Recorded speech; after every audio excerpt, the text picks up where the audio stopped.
Anda kembali di Sapa Indonesia Malam. Saudara, massa yang menamakan diri Aliansi Rakyat Aceh kembali menggelar aksi demo menolak pemberlakuan Peraturan Gubernur Nomor 2 Tahun 2026 tentang Jaminan Kesehatan Aceh.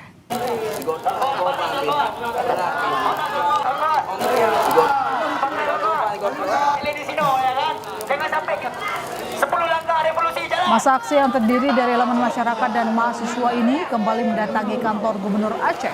Mereka meminta agar pergub soal jaminan kesehatan Aceh ini dicabut karena dinilai merugikan masyarakat dan melanggar hak dasar kesehatan masyarakat.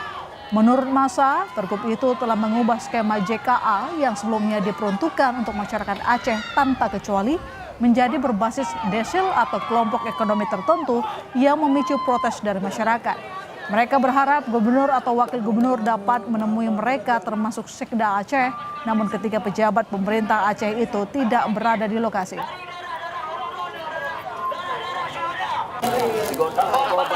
Jadi ketika masyarakat meminta dicabut saja dulu, apa susahnya? Bilang kepada masyarakat, kami meminta maaf. Betul bahwasannya kami salah. Betul bahwasannya ini pergub ini bermasalah, tapi karena keadaan force major yang kemudian harus untuk membuat pergub ini, karena kenapa? Dana fiskal kita itu mengurang, PBA kita tidak seperti dulu. Jelaskan kepada masyarakat secara baik-baik, kenapa harus dengan terburu-buru membuat pergub.